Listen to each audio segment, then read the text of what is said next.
வணக்கம், நான் தனலக்ஷ்மி. டிஆர்பி பாட்னியில் ப்ரீவியஸ் கிளாஸ் பிளான்ட் பெத்தாலஜி பற்றி டிஸ்கஸ் பண்ணியிருந்தோம். அதில் நம்ம என்ன பார்த்துருந்தோம்னா, பிளான்ட் பெத்தாலஜினா என்ன, அதை முதல்ல நம்ம இந்தியன் சயின்டிஸ்ட் முகுந்த்கர் என்ன சொல்லியிருந்தாருன்றதை பார்த்துருந்தோம். அவர் எழுதின ஜேர்னல்ஸை பற்றி டிஸ்கஸ் பண்ணியிருந்தோம். பிளான்ட் பெத்தாலஜி பிளான்ட் பற்றின டாப்பிக்கில் அது தவிர நோயினா என்ன, நோய் கிருமிகள்னால் என்ன, அறிகுறிகள் என்ன, அதோட டெஃபினேஷன்ஸை பார்த்துருந்தோம்.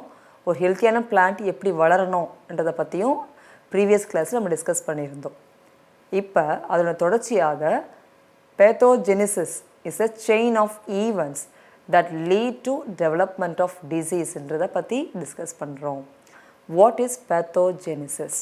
It's a chain of events that lead to development of disease in the first or sequence of progress in disease development from the initial contact between the pathogen and its host to the completion of the syndrome.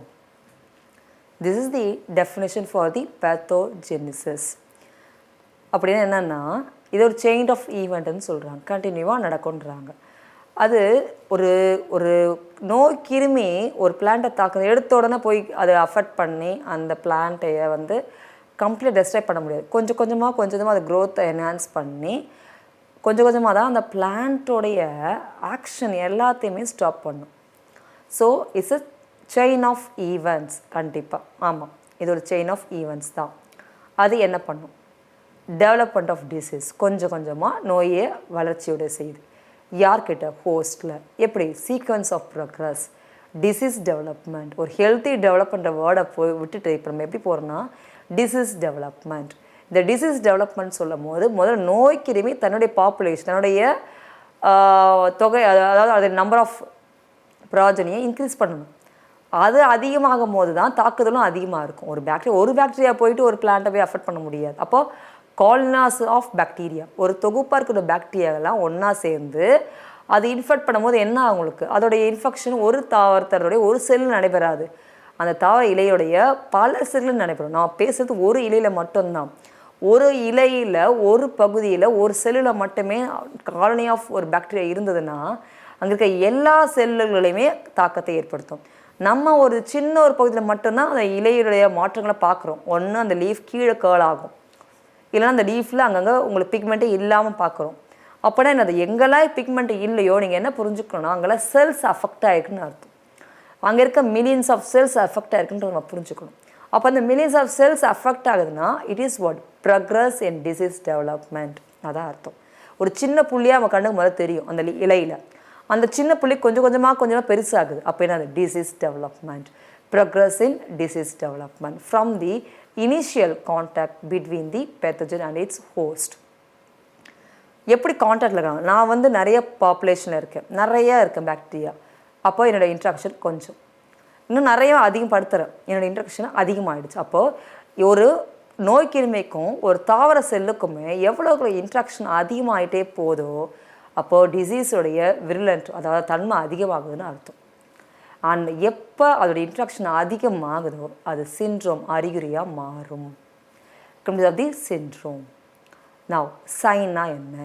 The pathogen or its parts of products seen on a plant body.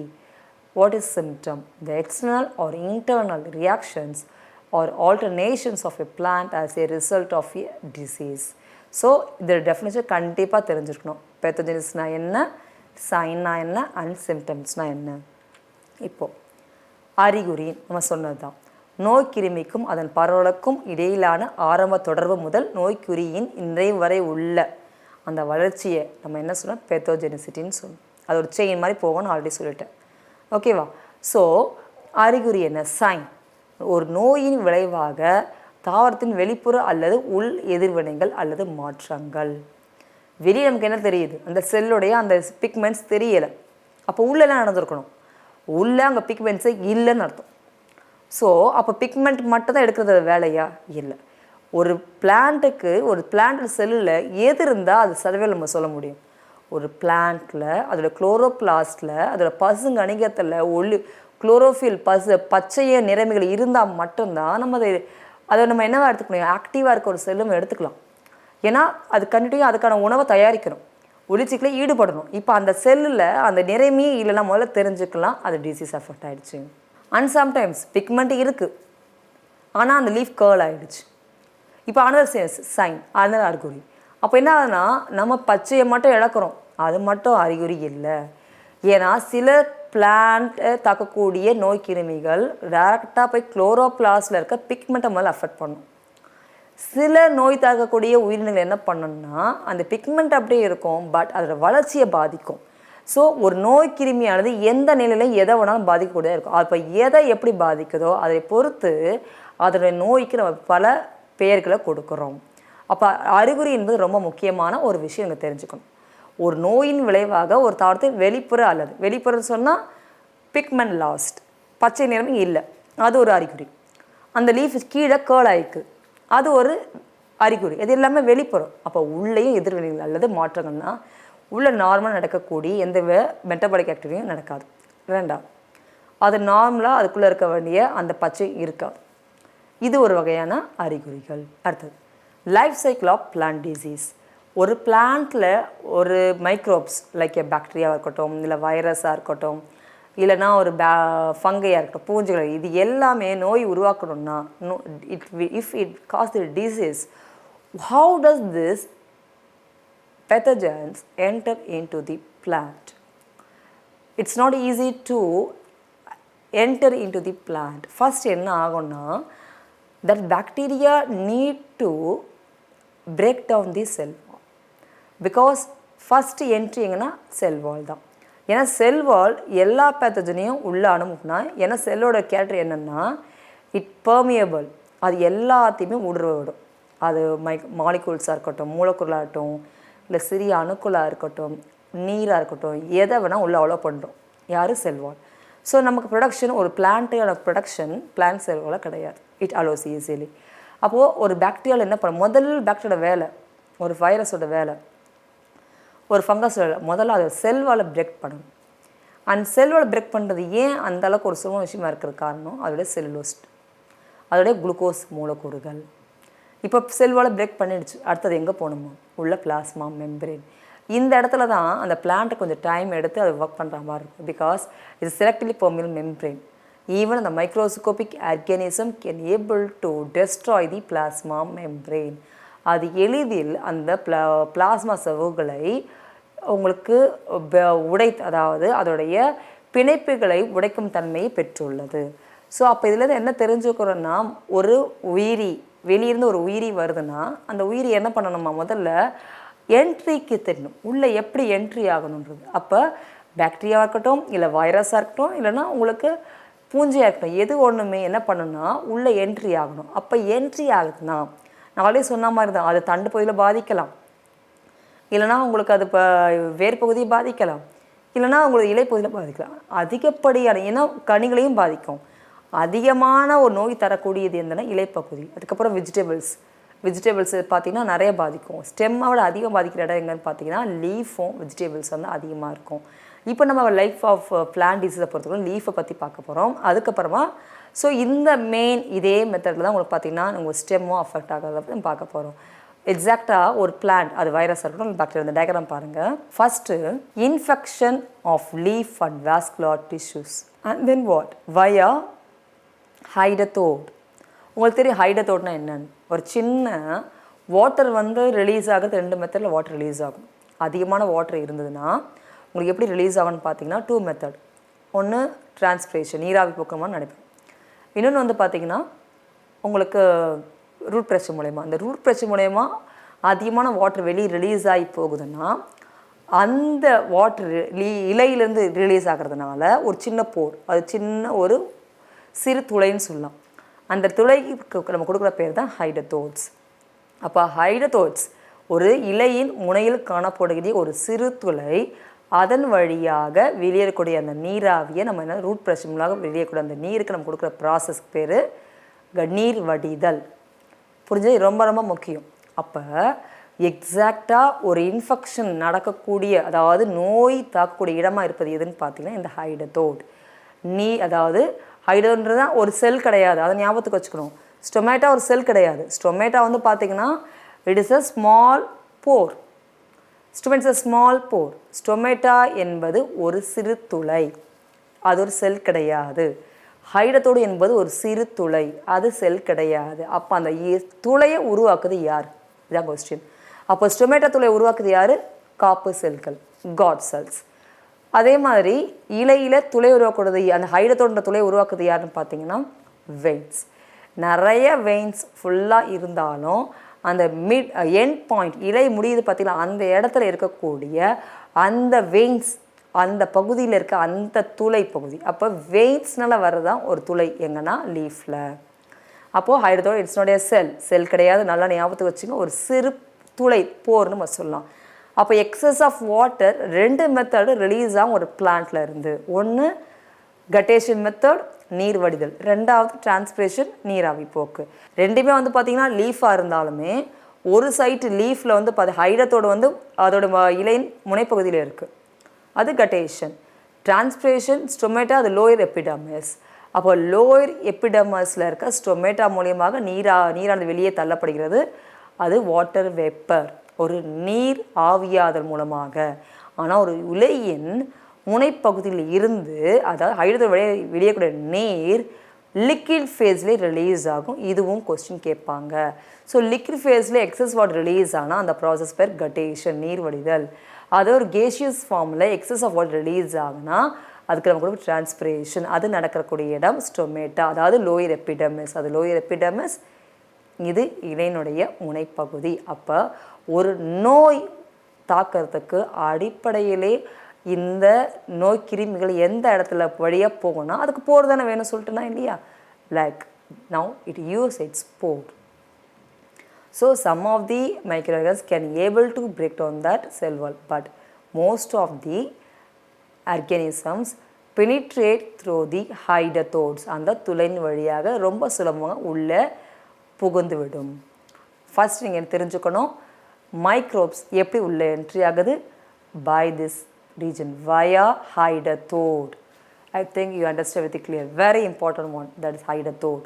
Okay, and then via wound, ரெண்டாவது வழி via wound and via root. எப்படிலாம் அந்த microbes உள்ளே வரலாம்? நாளே சொன்னது தான், ஒரு வழியில் மட்டும் அந்த நோய் கிருமிகள் உள்ளே வராதான். ஒன்று துளையின் வழி, இலையின் துளையின் வழியாக உள்ளே வரலாம், இல்லைனா ஏதாவது ஒரு பகுதியில் பாதிப்பு அடைஞ்சிருக்கலாம். via wound, வெளிப்புற காரணங்களால் அந்த இலை பாதிப்பு அடைஞ்சிருக்கும், அது வழியாக உள்ளே போகும். மொத்தம் அதுக்கு ஒரு என்ட்ரி பாயிண்ட் வேணும். அது உள்ளே என்ட்ரி ஆகணும்னா ஏதோ ஒரு பாயிண்ட் அது கண்டிப்பாக வேணும். மூணாவது ரூட், வயா ரூட். அப்சர்வேஷன் நடக்குதா இல்லையா? அந்த ரூட் ஹேர்ஸ், வேர் தூவிகள், அது மூலயமாவும் உள்ளே என்ட்ரி ஆகும். அப்படி சொன்னதான் நிமட்டோட்ஸ். நம்ம சொல்கிற அந்த உங்களுக்கு லைக் காட்டன் பிளான்ட், முக்கியமாக இந்த காட்டன் பிளான்ட்டோட டொபாக்கோ பிளான்ட். டொபாக்கோ பிளான்ட்டை டிசீஸ் காஸ் பண்ணுற அந்த நிமட்டோட்ஸ் அது வந்து ரூட்டை தான் போய் இன்ஃபெக்ட் பண்ணும். So again infection of leaf and vascular tissue. இந்த இடத்துல infection of leaf and vascular டிஷ்யூன்னு சொல்லும் போது development of V shaped relations on leaf. இங்கே பார்த்தீங்கன்னா 2 கலரில் அந்த அப்பியரன்ஸுக்கு அந்த டயக்ராம் பாருங்கள். ஒன்று அந்த லீஃப் இன்ஃபெக்ட் பண்ணியிருக்குன்னா most of that vascular tissue and then what xylem and ஃப்ளோயை அஃபெக்ட் பண்ணுதுன்னு அர்த்தம். ஜைலம் அண்ட் ஃப்ளோயமாக அஃபெக்ட் பண்ணுதுன்னா முதல்ல அது பிக்மெண்ட்ஸ் லாஸ் நடக்குது. அஃப்கோர்ஸ் பிக்மெண்ட் லாஸ் நடந்தாலும் கண்டிப்பாக என்ன தெரிஞ்சிருக்கணும், that is in the chloroplast. Xylem and phloem வெசல்ஸும் கண்டிப்பாக என்ன இருக்கும், நம்ம பார்க்குற எல்லா ஆர்கன்ஸோடைய உறுப்புகளும் இருக்கும். பட் ஜைலத்தில் வந்து பார்த்தீங்கன்னா ஜைலம் பேரகம் வந்து living, it has chloroplast. But other cells எல்லாமே நான் லிவிங். அது ட்ரக்கீட்ஸாக இருக்கட்டும், வெசல்ஸாக இருக்கட்டும், ஜைலம் ஃபைபர்ஸாக இருக்கட்டும், இது எல்லாமே நான் லிவிங். இப்போ யூனிக்காக ஒரு பிளான்ட் பாத்தாலஜிஸ்ட் என்ன கண்டுபிடிப்பாங்கன்னா, ஒரு ஜைலம் ஃப்ளோ இதை இன்ஃபெக்ட் பண்ணுதுன்னா கண்டிப்பாக அது லிவிங் செல்லை தான் அஃபெக்ட் பண்ண முடியும். ஜைலத்தோட லிவிங் செல்லை தான் அஃபெக்ட் பண்ண முடியும். அப்போ எக்ஸாக்டாக xylem parenchyma cells are infected by this pathogens. So obviously என்ன நடக்கும், அந்த ஜைலம் பேன்காமா செல்ஸ் இருக்கட்டும், அந்த ஆர்கனல் எஸ்பெஷலி இந்த chloroplast that loss its pigment now. இந்த வேர்டு நான் எதுக்கு ஞாபகம் வச்சுக்கணும்னா, development of microbes like what no நோய் கிருமிகள் எக்ஸாக்டாக எந்த இடத்துல நடக்குதுன்னா ஜைலம் ஃப்ளோயம்னு சொல்லும் போது கண்டிப்பாக அது லிவிங் செல்லில் தான் நடக்கணும். அது phloem parenchyma cell and xylem பேன்கைஸ். இப்போ லாஸ், பட் இட் ஹேஸ் வாட் ஒரு யூனிக்கான ஒரு அப்பியரன்ஸை கொடுக்குது, ஒரு தோற்றத்தை கொடுக்குது. என்னன்னா கலர் மாறுது, வி ஷேப்பில் வருது. வி ஷேப்னால் வி ஷேப்பில் தான் வரணும், யூ ஷேப்பில் வரணும் அப்படிலாம் கிடையாது. அது ஸ்ட்ரக்சர் வைஸ் பார்க்கும்போது அதோட இனாக்குலம் அது எந்த அளவுக்கு அந்த பாக்டீரியாவோ இல்லை வைரஸோ அந்த இடத்துல இன்ஃபெக்ட் ஆகிருக்கோ அதை பொறுத்து அந்த பார்ட் ஃபுல்லாகவே உங்களுக்கு அதோட நார்மல் பிஹேவியர் சேஞ்ச் ஆகிருக்கும். ஸோ இந்த டயக்ராம் பாருங்கள், இதோட V shaped lesions on leaf and then bacterial progress into stem and root. Once அந்த bacteria வந்து லீஃபை வந்து affect பண்ணிச்சுன்னா progressive, because you know very well development of xylem and phloem சொன்னால் xylem phloem எங்கேயும் உங்களுக்கு connect ஆகிருக்கும், ஸ்டெம்மில் connect ஆகிருக்கு, ரூட்லேயும் connect ஆகிருக்கு. ஏன்னா xylem phloem உங்களுக்கு ஸ்டார்ட் ஆகிற இடம் ரூட், அது ரொம்ப ஞாபகம் வச்சுக்கணும். ரூட்லேருந்து அது எக்ஸ்டெண்ட் ஆகி போகிறது ஸ்டெம்லேருந்து எக்ஸ்டெண்ட் ஆகி பிரான்ச்சுக்கு போகுது, அண்ட் கிளைத்த பகுதிகளுக்கு போகுது. அப்போ கிளைத்த பகுதிக்கு இலைகளுக்கும் இதே xylem phloem போகுதுன்னா இதே மாதிரி இலை நோய் முறை இலையில் இன்ஃபெக்ஷன் ஆச்சுன்னா இலையிலேருந்து கிளைத்த பகுதிக்கு வரும், கிளைத்த பகுதியிலேருந்து உங்களுக்கு தண்டுக்கு வரும், தண்டுலேருந்து வேர்க்கு வரும். Because xylem phloem uni directional, எது ஒன்றுமே மேலேருந்து கீழே போகுதுன்னா திருப்பி என்ன அது வாட்டர் மேலேருந்து மேலே கீழேருந்து மேலே போகும், பட் திருப்பி என்ன அது வாட்டர் மேலே கீழே வராது. அது வந்து யூனி டைரக்ஷன், ஒரு வழி போக்கு தான் நீரை பொறுத்த வரைக்கும். பட் இந்த டிசீஸ் எப்படி வருது, அவங்க டிசீஸ்க்கு அந்த மாதிரியான ஒரு காம்ப்ளிகேஷன்லாம் கிடையாது. ஸோ இட்ஸ் ஸ்ப்ரெட் ஈஸியாக அந்த xylem phloem குழாய்கள் வழியாக ஈஸியாக உள்ளே வந்துடுது. அப்போ உள்ளே வந்து நான் லீஃபை மட்டும் தாக்கலை, நான் ஸ்டெம்மையும் தாக்க முடியும், அந்த வேறையும் தாக்க முடியாமல் போயிடுது. அப்போ எல்லா பாக்டீரியாவும் எல்லா பகுதியிலும் பாதிக்கும்னு சொல்ல முடியாது. சில பாக்டீரியா வந்து அதோட சர்வைவில் ஒரு பகுதியில் மட்டும் நிப்பாட்டிடும், அப்படியே முடிச்சுட்டு ஓகே இந்த பிளேஸில் தான் வந்து இன்ஃபெக்ட் ஆகுதுன்னா அந்த பிளேஸோட முடிஞ்சிடும். It will not move on to other places at all. But some bacteria can also will move on to that in the deep of the root also because of it infected exactly in the xylem and phloem tissues. Clear? And இது ஒரு part எப்படி infection உங்களுக்கு ஒரு பிளான்ட்டில் move ஆகுது. And then inversion of susceptible host என்னென்னா நான் பார்த்து இப்போது ஒரு ஹைட்ரோதோல் இன்ஃபெக்ஷன் ஆயிடுச்சுன்னா அடுத்த வேஸ்குலர் டிஷ்யூக்கு போகுது, வேஸ்குலர் டிஷ்யூலேருந்து தென் சிஸ்டமிக் எங்கே போகுது ரூட்டுக்கு போகுதுன்னு பார்க்கணும். இப்போ இந்த ரூட் இன்ஃபெக்ஷன் ஆகிடுச்சு. Systemic infection of plant survival in plant debris.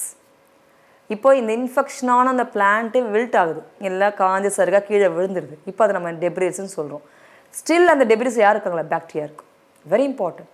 இப்போ ஸ்டில் அந்த bacteria present in that plant debris, அதாவது இலை காய்ந்து சருகா கீழே விழுந்த அந்த பகுதியிலுமே அந்த பாக்டீரியா இருக்குது. plant debris now dispersal by wind, rain, water, splash. இப்போ இந்த காய்ந்த சருகள் சொல்கிறோம் பார்த்தீங்களா, ஒன்று வாட்டர் மூலயமா அடித்து செல்லப்படும், இல்லைன்னா காற்று மூலம் அடுத்து செல்லப்படும். இப்படி ஏதாவது ஒரு எக்ஸ்டர்னல் ஃபேக்டர்ஸ் இருக்குது, ஏபாட்டிக் ஃபேக்டர்ஸ் இருக்குது, உயிரற்ற காரணங்கள் இருக்குது. அப்போ ஸ்பிளாஷ் மூவ் ஆகி ஹெல்த்தி பிளான்ட் இருக்குல்ல அங்கே போகுது அந்த டெப்ரிஸ். நவ் இப்போ அந்த டெப்ரிஸ் இல்லாமல் இப்போ உங்களுக்கு போகிறதுனா அந்த பிளான்ட் டெப்ரிஸில் அந்த மைக்ரோப்ஸ், அந்த பாக்டீரியா போகிறது இந்த பிளான்ட் இல்லை, அந்த பிளான்ட் டெப்ரிஸில் இருக்க அந்த இன்ஃபெக்ஷனை ஏற்படுத்தக்கூடிய அந்த மைக்ரோப்ஸ் அது டெப்ரிஸாக மாறிடுச்சு. அது வந்து ரிலீஸ் ஆகுது, அந்த பேத்தோஜன்ஸ் ரிலீஸ் ஆகி போகிற அந்த மைக்ரோப்ஸை கேரி பண்ணுறது யாருன்னா இந்த விண்டாக இருக்கணும், இல்லை ரெயினாக இருக்கும், வாட்டர் ஏதாவது ஒன்று அது கேரி பண்ணுது. இப்போ அந்த மைக்ரோப்ஸ் என்ன ஆகுதுன்னா infect the another healthy plant via hydrothode. So invasion of susceptible host by the bacteria. So இதை மாதிரி கண்டினியூ அந்த டிசீஸ் அஃபெக்ட் ஆகிருக்கும். இன்னொரு வழியில் பார்த்தீங்கன்னா சிஸ்டமிக் இன்ஃபெக்ஷன் ஆஃப் பிளான்ட் அது ப்ரொடியூஸ் பண்ணுற சீட். ஒன்றும் அது பிளான்ட் டெப்ரீஸ் ஆகி போகணும், அதே அன்ஹெல்த்தி பிளான்ட் கண்டிப்பாக சீடை ப்ரொடியூஸ் பண்ணணும்.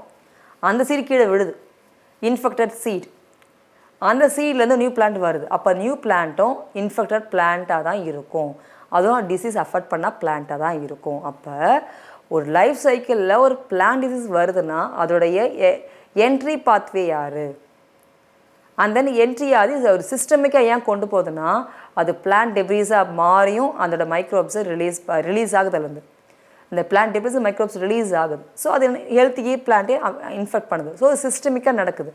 ஸோ அகைன் இந்த பக்கம் சீடு, இன்ஃபெக்டட் சீட், அதுலேருந்து ஒரு நியூ பிளான்ட் வருது, அந்த பிளான்ட்டும் இன்ஃபெக்டட் பிளான்ட்டாக இருக்குது, இப்படியே ஸ்ப்ரெட் ஆகி போயிட்டே இருக்குது. அப்போ life cycle of plant is based up on that entry of the microbes through the hydrothodes, wound place and root. Very important, you have to remember it. And தாவர நோயாக்கிகள் R தாவர நோயாக்கிகள். Rust, smut, corn, Verticillium, வெட் இது எல்லாமே mostly வந்து பார்த்திங்கன்னா உங்களுக்கு fungal organisms வர growth. இந்த பாருங்கள் ரஸ்ட்டு, அங்கங்கே பாருங்கள் இந்த லீஃபுடைய லோயரில் பார்க்கலாம் இந்த மாதிரியான அவுட் க்ரோத். இது வந்து மக்காச்சோளம் ஸ்மட், மக்காச்சோளத்துக்கு மட்டும்தான் ஸ்மட்டுன்னு கொடுப்போம். அதே மாதிரி வீட்டு, கோதுமைக்கு என்ன கொடுப்போம்? ரஸ்ட். ஓகே. அண்ட் பூஞ்சை நோயோக்கிகள் ஃபங்கல் டிசீசஸ். ஸோ நம்ம முதல்ல பார்க்குறது பூஞ்சை நோய்கள். சில மண்ணில் பரவக்கூடிய பூஞ்சைகள், தாவர நோய்க்கிருமிகள், தாவர வைரஸ்களை அவற்றின் ஓய்வெடுக்கும் வித்திகள், அதாவது டார்மனஸ் ஸ்டேஜ்னு சொல்கிற பார்த்தீங்களா அந்த ஸ்போர்ஸ் மற்றும் ஜூஸ்போர்களில் கொண்டு செல்கின்றன. மேலும் தொற்று செயல்முறையின் போது அவற்றை எளிதில் பாதிக்கக்கூடிய ஹாஸ்ட்கள், அதாவது இங்கே யார் இங்கே ஹோஸ்ட்னு சொல்கிறோம் அதுதான் இங்கே கொடுத்துருக்காங்க, ஹோஸ்ட்களை அனுப்புகின்றன. புகையிலை டொபாக்கோ பிளான்ட் சொல்கிறோம்ல, நெக்ரோசிஸ் வைரஸ் மற்றும் எல்லரி மொசைக் வைரஸ் ஆகிய பூஞ்சிகளுக்கு வெளியே கொண்டு செல்லப்படுகின்றன. அதே நேரத்தில் கீரை பெரிய நரம்பு வைரஸ் ஜூஸ்போர்களுக்கு கொண்டு செல்லப்படுகிறது. பல மண் மூலம் பரவும் வைரஸ்கள் சைட்டிலைஸ் மற்றும் பிளாஸ்மோடியோஃபர்லேஸ் உறுப்பினர்களால் பரவுகின்றன. இது எல்லாமே என்னென்னா எப்படி இந்த ஃபங்கல் டிசீஸ் பரவ போகுதுன்றதுக்கானது. இங்கே பாருங்கள், some சாயில்-borne fungal plant diseases carry plant viruses in or on their resting spores. Clear? So இப்போ என்ன சொல்கிறோம், இந்த ஃபங்கை எப்படி பெறுதுன்னா டைரெக்டாக மட்டும் இல்லை வைரஸ் மூலமாக நோய் தாக்குது, அதுவும் டேரெக்டாக நோய் தாக்குது, வைரஸ் மூலம் நோய் தாக்குது. அப்போ some சாயில்-borne fungal plant pathogens carry plant viruses in or on the resting spores or and zoospores and transmit them to susceptible host during the infection process. So இங்கே இன்ஃபெக்ஷன் சொல்லும் போது டேரெக்டாக ஃபங்கஸ் இன்வால்வ் ஆகலை, அது கொண்டு வர இன்னொரு உயிரி யார்? Virus. So tobacco necrosis virus and cucumber mosaic virus are carried outside the fungi, while litus big vein virus is carried out inside the zoospores. உங்களுக்கு முக்கியமான தெரியும் வந்து இன்சைடில் வைரஸை கொண்டு போகிறது லிட்டிஸ் பிக் வெயின் வைரஸ்னு சொல்கிறோம், அது ஜூஸ்போர் மூலயமாக போகிறது. Many soil-borne viruses are transmitted by the members of Chytidials and Plasmodiophorales. அப்போ வைரஸ் போகுதுன்னா அதுக்கு காரணம் யார் இருக்காங்க? அங்கே ஃபங்கை தான். தென் பூஞ்சைகள், தாவரங்களில் நோய் விளைவிக்கின்ற பெரும்பாலான பூஞ்சைகள் ஆஸ்கோமைஸ்கள் மற்றும் பெஸ்டியோமைட்டிகள்.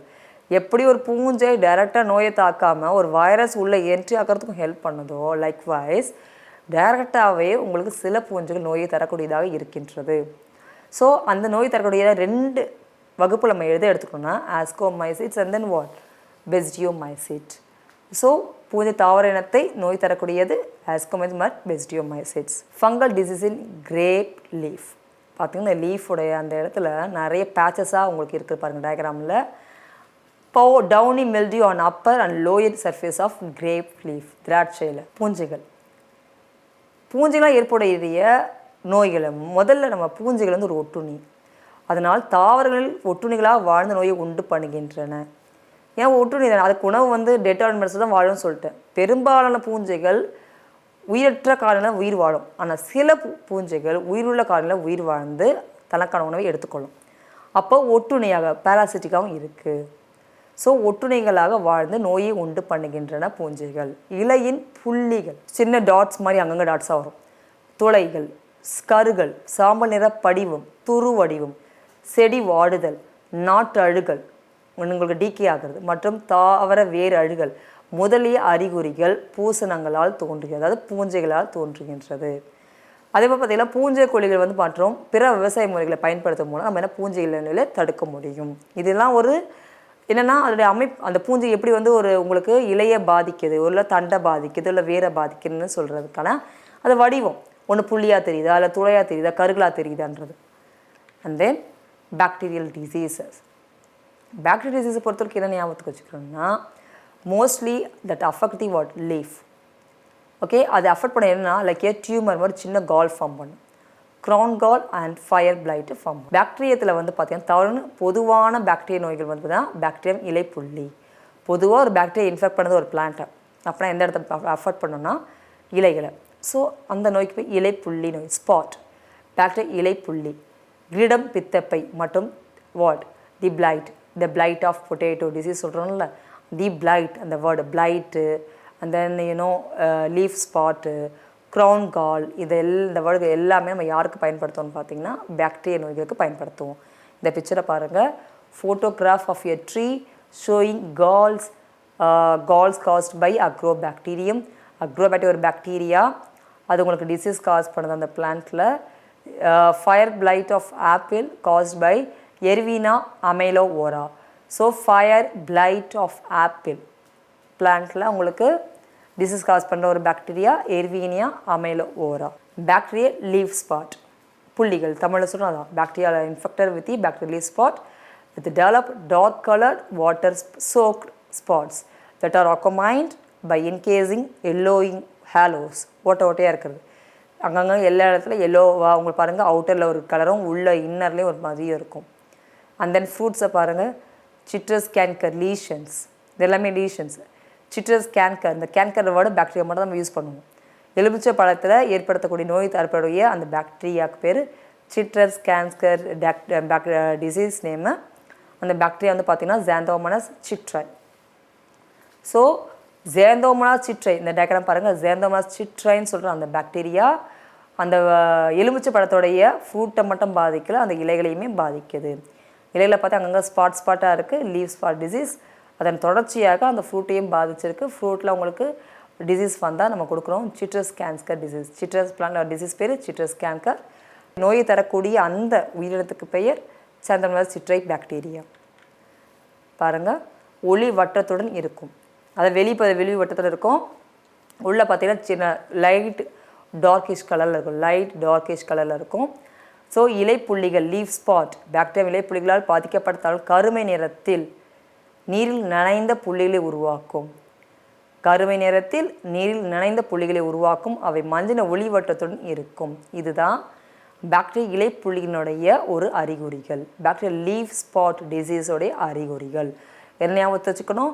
கருமை நிறத்தில் இருக்கும், நீர் நனைந்த ஒரு புள்ளிகள் மாதிரி உருவாகும். அது வெளிப்பகுதியில் ஒளிவட்டம் மஞ்சள் நிற ஒளிவட்டம் மாதிரி இருந்தாலே அது bacterial disease. Showing citrus canker lesions caused by the bacteria Xanthomonas citri. And then crown gall. Crown கால்ன்றது எங்கள் ரூட்டில் தான். Crown is a root and stem disease. Crown எங்களோட root and stem disease, not in the leaf. It is mostly commonly for woody plants. அதான் மரமாக இருக்குது பார்த்தீங்களா அந்த பிளான்ட்டில். Infected plants will develop smooth light colour galls. டார்க்காக இருக்கும் சில தாவரத்தில் உங்களுக்கு பார்த்தீங்கன்னா லைட் கலரில் இருக்கும், வெளிரிய நேரத்தில் இருக்கும். எங்கே இருக்கும்? Root and stem, not in the leaf. Crown கால்னால எங்கே ஞாபகம் வச்சுக்கணும்? Root and stem. அதே உங்கள் லீஃப் ஸ்பாட்டுன்னா லீஃப் தான். அதுலேயே அந்த வேர்டே உங்களுக்கு ஞாபகம் வச்சுக்கலாம். லீஃப் ஸ்பாட், லீஃப் பிளைட் எல்லாமே இங்கே லீஃபில். இந்த க்ரௌன் கால் வேர்டு வந்தால் எங்கே root and stem.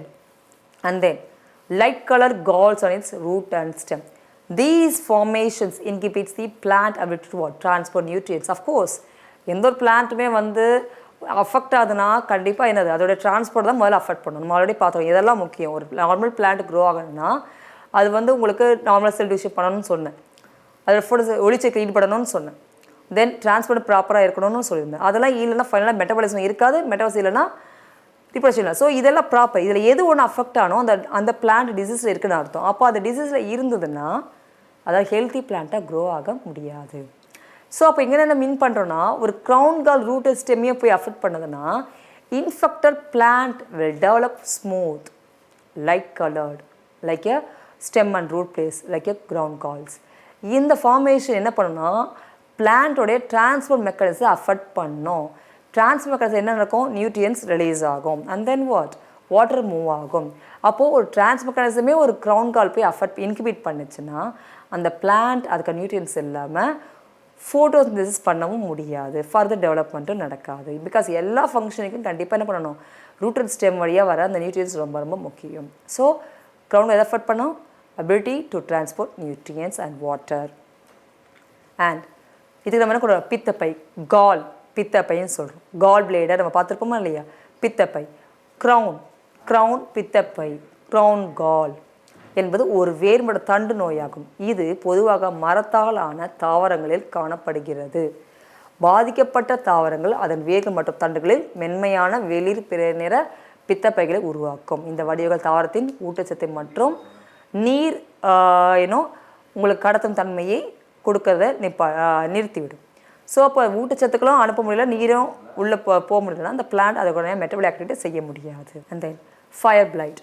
Fire blight is a destructive bacterial disease that is especially threatening to rose bushes and palm fruit trees like apple and pear. So most of the fire blight is எங்கே வருது உங்களுக்கு? palm fruitக்கு வருது, apple and pear fruitக்கு வருது. The blight ஒரு அழிவுகரமான bacteria நோயாகும். எங்கே நோயை உருவாக்குது? ரோஜா, ஆப்பிள் மற்றும் பேரிக்காயெல்லாம் மாதுளம் பழத்தோட இது நோயை தாக்கக்கூடியது. கொஸ்டின் கேட்பாங்க, பேரிக்காய், மாதுளை, ஆப்பிள் மற்றும் ரோஜா அந்த இதழ்கள்லாம் உங்களுக்கு நோயை தரக்கூடியது எதுன்னு பார்த்தீங்கன்னா தி பிளைட். தி பிளைட் என்ன பாதிக்கப்பட்ட மரங்கள் மற்றும் தாவரங்கள் என்ன செய்யும்போது தொற்றுப்புள்ளிகளுக்கு அருகில் பழுப்பு நிறத்தில் இருக்குமா. அந்த பாக்டீரியா கசிவை காண்பிக்கும், கருப்பாக மாறி வாடி சிதைந்து விடும். அந்த தொற்று எந்த இடத்துல இருக்கோ அது பழுப்பு நிறத்தில் மாறிடும், சின்ன சின்ன புள்ளியாக. அது மட்டும் இல்லாமல் பாக்டீரியா கசிவை காண்பிக்கணும், அங்கே பாக்டீரியா இருக்குன்றதை காண்பிக்கிறது கருப்பு நிறத்தில் மாறிடுமா. அந்த கருப்பு நிறம் இருக்குல்ல அதான் பிளைட். ஸோ இந்த கருப்பு நிறம் பிளைட்ன்றது யாருன்னா அங்கே பாக்டீரியா கசிவை ஏற்படுத்தியிருக்குன்னு அர்த்தம், வெளியே வந்திருக்குன்னு அர்த்தம். பழுப்பு நிற பாக்டீரியா கசிவை காண்பிக்கும், கருப்பாக மாறி வாடி சிதைந்து விடும். அடுத்தது வைரல் டிசீசஸ். ஸோ வைரல் டிசீஸை பொறுத்த வரைக்கும் நம்ம என்னென்னா இது ஆப்ளிகேட் பேர், கண்டிப்பாக அதுக்கு ஒரு ஒட்டுணி, அதாவது அனதர் லிவிங் ஆன்சன் பேஸ் பண்ணி இருக்கிறது யாருன்னா அந்த வைரல் டிசீஸ் தான். இந்த பிளான்ட் லீஃபை பாருங்கள், ஒரு லீஃப் நார்மலாக இருக்குது, இன்னொரு லீஃப் பார்த்து நிறைய ஸ்பாட்ஸாக இருக்குது. So that shows what? Infection throughout the plant. Infection throughout the plant multiplication அதிகமாக இருக்குது, அந்த வைரஸோட இன்ஃபெக்ஷன் அதிகமாக இருக்குது. எந்தெந்தெல்லாம் லீஃப் பிக்மெண்ட்ஸ் அங்கே லாஸ் ஆகிருக்கோ அங்கெல்லாம் உங்களுக்கு yellowish கலர் வந்துடுச்சுன்னா கண்டிப்பாக அந்த லீஃப் அஃபெக்ட் ஆயிருக்குன்னு அர்த்தம். Virus are obligate parasites that require a wound to gain entrance to a plant cell. ஒரு பிளான்ட் உள்ள பிளான்ட் செல்லுக்குள்ளே ஒரு வைரஸ் என்ட்ரு ஆகணும், ஏன்னா மெயினாக அது லிவிங் பாடியில் தான் அது லீவ் பண்ண முடியும். அண்ட் மோர் ப்ராபப்ளி இது என்னென்னா இதை யார் ஏஜெண்ட்டாக கேரி பண்ணுறாங்க அந்த வைரஸ்னால் insects, nematodes, man for the dissemination. And virus கட்டாய ஒட்டுணின்னு சொல்லிட்டோம், கட்டாயனா ஆப்ளிகேட், கட்டாய ஒட்டுண்ணி ஆப்ளிகேட் பேராசைட் மற்றும் தாவர உயிர் அணுவிற்குள் நுழைதற்கு ஒரு காயம் ஒரு தேவைப்படுதுன்னு சொல்கிறோம், அதாவது ஒரு வகையான ஒரு ஹோஸ்ட். இயற்கையில் அவை முதன்மையாக நூற்புழுக்கள், நான் சொன்னாலும் நிமட்டோட்ஸ், பூஜ் இன்செக்ட்ஸ் மற்றும் மதில் மூலம் பரவுது. எப்படின்னா அந்த பரவல் முறையில் நடைபெறுது, முகவர்களை கொண்டு பரவுது. முக்கியமானது இல்லைன்னா disease cycle of plant blight of potato நம்ம பார்த்தோம், அதாவதுன்னா லியேட் பிளைட் பொட்டேட்டோன்றது மோஸ்ட்லி பாக்டீரியா பார்க்குறது. ஸோ இந்த பாக்டீரியா இன்ஃபெக்ஷனில் பார்த்தீங்கன்னா உங்களுக்கு the resting of stage of the plant எப்படி உங்களுக்கு பாதிப்படையுது, அந்த பாதிப்படைஞ்ச பிளான்ட்லேருந்து எப்படி இன்ஃபெக்ஷன் அதர் பிளான்ட்டுக்கு உங்களுக்கு போகுதுன்றதை பார்க்கும். அண்ட் டுடே கிளாஸில் நம்ம முக்கியமாக என்ன பார்த்துருக்கோன்னா bacteria, virus and then infection of the plant disease இதை பற்றி பார்த்துருக்கோம். ஸோ இந்த எபிசோடில் உங்களுக்கு பிளான்ட் பெத்தாலஜியில் viral disease, bacteria and fungal டிசீஸை பார்த்துருந்தோம். நெக்ஸ்ட் எபிசோடில் இதன் தொடர்ச்சியை பார்ப்போம். தேங்க்யூ.